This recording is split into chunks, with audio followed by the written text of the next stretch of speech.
అది అక్కడ స్వయం ప్రతిపత్తి. కానీ మనకి ఇక్కడ ఎక్కడ లేదు. నాకు తెలిసి నేను ఒక కేరళలోనే అలాంటివి చూశాను. మనకి ఇక్కడ అట్లేం లే. పంచాయతీలో ఉన్న సర్పంచుల్ని పొలిటికల్గా ఇన్ఫ్లుయెన్స్ చేసుకుంటూ వస్తున్నారు. అది చాలా తప్పుడు కల్చరు. ఈరోజు దగ్గర 64 మంది సర్పంచులు గెలిస్తే దగ్గర ఎంతమంది పోయినారా? 10 మందా? 8 మంది సర్పంచులు పోయినారు. వాళ్ళకి ఎవడు సన్మానం చేస్తున్నాడు తెలుసు. నేను 5 ఏళ్ళు చేసుకున్నాను, నేను ఫలానా పార్టీ నుంచి గెలిచినాను, నేను ఎవరి దగ్గర పోయి కూర్చొని సన్మానం చేసుకోవడం తెలుసు. అంతే కదా, ఒకటితో ఉంటే కదా, ఒకటితో ఉంటే సంసారం అంటారు. ఇంకో ఇట్లా 10 మందితో పోతే ఏమంటారు? పాపం అట్లాంటి పరిస్థితుల్లో వాళ్ళు ఉండిపోయినారు. చెప్పడానికి పోయి కారణాలు మట్టము కోడాలనుకున్నవాడు ఒకడు, ఇంకోటి ఇది చేయాలనుకున్నవాడు 1.25 లక్ష కన్నా వీళ్ళకందరికీ లేని సమస్యరా? వీళ్ళందరికీ పెట్టని సమస్యలా? వీళ్ళందరూ భరించలేని సమస్యలా?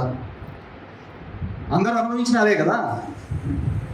కానీ ఎప్పుడైనా కానీ ఒక సమస్య వచ్చినప్పుడు ఆ సమస్యకు ఎదురొడ్డి నిలబడి దాన్ని ఎదుర్కొన్నప్పుడే అతను ఒక నాయకుడిగా ఎమర్జ్ అవుతాడు తప్ప ఈ విధంగా చిన్న చిన్న దానిలోకి పెట్టి చేస్తే అతను నాయకుడిగా ఎప్పుడు ఎస్టాబ్లిష్ కాదు. అందరికీ పెడతారు కష్టాలు. మన ఏదో కసుగుడిసేదో కూడా సమస్య మా కర్ణాకరణ పోయి పోలీస్ స్టేషన్లో కూర్చోబెట్టి పొద్దున్నే మా ఇంటి ముందర ఈడ్చల్లనే ఏదైనాది ఏదో ఊడ్చేదని చెప్పేసి పవన్ కళ్యాణ్ చెప్పినాడని వీళ్ళంతా పొద్దున్నే పోయి ఊడ్చడం మొదలుపెట్టినారు. స్వచ్ఛ పంచాయతీ అదేంది స్వచ్ఛ భారత్ టైటిల్ సూపర్తో ఉంటాయి, ఇలా తగ్గేదే ఉండదు. ఆ విధంగా ఉంటే కేసులు పెట్టినారు. చాలా మంది మీద ఒత్తిడి తీసుకుని వచ్చిన మా దాంట్లోకి రండి అని చెప్పేసి అవన్నింటినీ జయించి వస్తేనే నాయకుడిగా ఎమర్జ్ అవుతా అంటాం. ప్రతి ఒక్క చోట కూడా ఏదైనా కానీ ఒక సమస్య ఉన్నప్పుడు ఇది చేస్తున్నాం.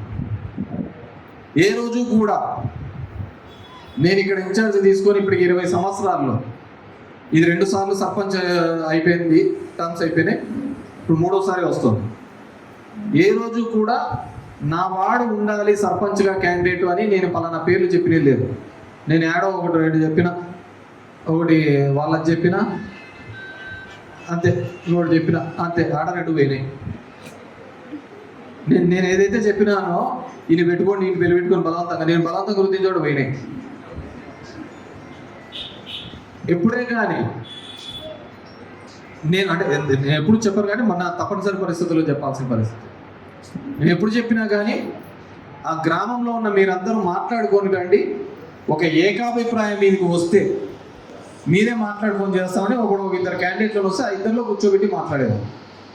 అంతే తప్ప నా వ్యక్తిని బలవంతంగా చేసి అతన్ని నిలబెట్టే ప్రయత్నం కానీ ఆలోచన కానీ ఎప్పుడు చేయలేదు. అది తప్పుడు కూడా.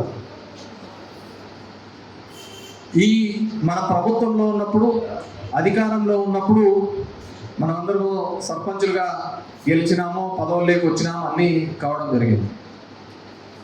మీ అన్ని దీనిలలో కూడా ద రియల్ నిజంగా టెస్టింగ్ టైము ఖచ్చితంగా మనల్ని మనంగా నిరూపించుకోవాల్సిన సమయం ఏదైనా ఉందంటే అది రాబోయే ఎలక్షన్స్లలో, రాబోయే ఒక 3-4 నెలల్లో రాబోయే ఎలక్షన్స్లో ఇప్పుడు మనం ప్రూవ్ చేసుకోవాల్సిన అవసరము, ఆవశ్యకత ఉందని చెప్పేసి తెలుస్తుంది.